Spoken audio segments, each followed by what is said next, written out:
उदय सामंतजी, मी इथे आता शेवगाव मध्ये आलो. शेवगाव तिथं 2.5-3 वर्षापूर्वी काकडे म्हणून आहेत आपले जनशक्तीचे शिवाजीराव काकडे यांनी 7-12 उतारे असं सगळं दिलंय आणि 250 हेक्टर जमीन इथं आहे. उतारे पण दिलेले आहेत. तर तुम्ही ताबडतोब याच्यावर निर्णय घ्या. एमआयडीसी आपल्याकडे दिलेले आहेत. मागणी पण केली. फक्त शेतकऱ्यांच्या जमिनीचा दर ठरवायचा आहे. ते हायपॉवर कमिटीमध्ये आहे. ते 15-20 दिवसामध्ये हायपॉवर कमिटी सचिव लावतील. शेतकऱ्यांच्या जमिनीचा दर फायनल होईल आणि तिथं साहेब आपण दिलेल्या आदेशाप्रमाणे एमआयडीसी नक्की होईल. अरे बाबा उदयजी, इथं आता आल्यानंतर नवीन फंडा चालू झाला. म्हणाले फोन लावा लगेच फटाफटा. आता तुमचा फोन लागलाय. इथं फलटणची एमआयडीसी आहे ती त्याची अजून त्याचं एक्सपान्शन करायचं आहे. वाढीव एमआयडीसी करायची आहे. अधिग्रहित जमीन करायची आहे. काय होणार? त्याच्यामध्ये सुरवडी नावाचं गाव आहे. निंबोर म्हणून एक गाव आहे. ढवळेवाडी, मिरगाव आणि नांदल अशा 5 गावांमध्ये एमआयडीसी प्रस्तावित आहे 284 हेक्टरवर आणि तिथे वाटाघाटी शेतकऱ्यांची सुरू आहेत. आता आपली निवडणूक संपली की मी स्वतः पलटणमध्ये जाईन. तिथं बैठक घेईन शेतकऱ्यांबरोबर आणि हा विषय मार्गी लावेल आणि औद्योगिक क्षेत्र ते करा. आणि यांचं म्हणणं आहे फलटण शहराच्या 4ही बाजूला अशा प्रवेशद्वार भव्य दिव्य उभारली पाहिजे. आपण जसं जुन्नरला करतोय तसं इथं पाहिजे. ते होऊ शकेल? ते करा. हा, शब्द देऊ ना एवढ्या लोकांच्या समोर. बरं, ओके, ठीक आहे, चला. मी आता येवल्याला आलो. येवला, हॅलो. आणि दराडे साहेब म्हणाले इथे आपला रुपेश दराडे आणि एक 26 लोकांची टीम आहे.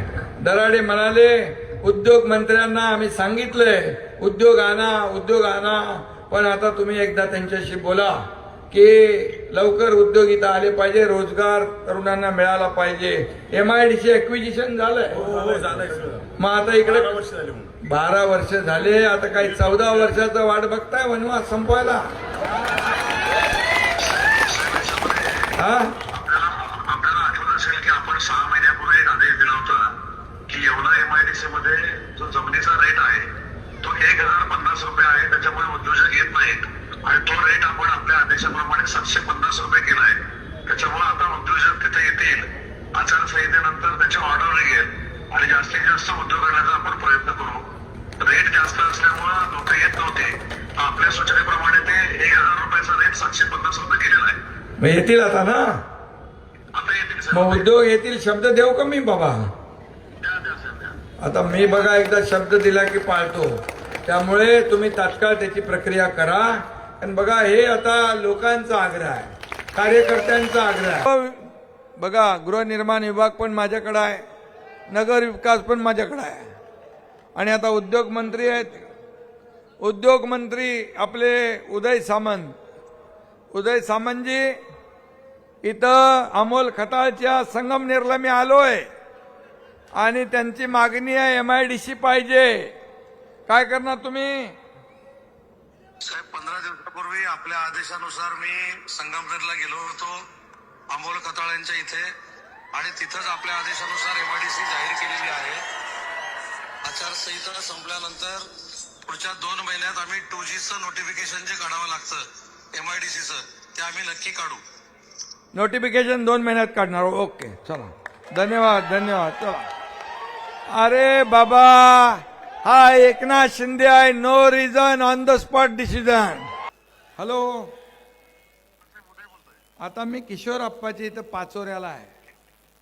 त्यांनी मगाशी भाषणात सांगितलं 250 हेक्टर जमीन एमआयडीसीला दिली. एमआयडीसी 250 हेक्टरची एमआयडीसी केली आहे, पण एकही उद्योग नाही. आता इथं रोजगारांना तरुण आहेत, बेरोजगार आहेत, तर हे आपल्याला इथं उद्योग कधी पाठवणार? सर, आपण मुख्यमंत्री असताना आपल्या आदेशाप्रमाणे इथं एमआयडीसी आपण जाहीर केली. त्याचं सुरुवात पण तुम्ही केली होती. हो. त्याच्या लेआउटला आता साहेब मान्यता मिळालेली आहे. 1 महिन्याच्या आत बोर्डामध्ये मंजुरी मिळून त्या जागेचं वाटप देखील सुरू होईल आणि जागेचं वाटप सुरू झाल्यानंतर साहेब आपण तिथे उद्योग आणू शकतो. ठीक आहे, ठीक आहे, धन्यवाद. उद्योग मंत्री आहेत, बोला. हां, मी इथं आलो आहे इकडे. हां, उदयजी. मालेगाव म्हणजे कुठलं मालेगाव माहीत आहे? हे वाशिमचं मालेगाव, वाशिम.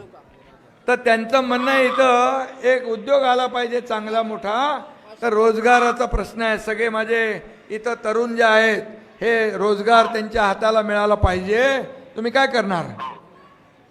साहेब आता आचारसंहिता संपल्याची तातडीनं बैठक घेऊन तिथं MIDC आणि उद्योग या संदर्भातली बैठक आयोजित करून तुमच्या आदेशाप्रमाणे तातडीनं कारवाई करतो त्याच्यावर.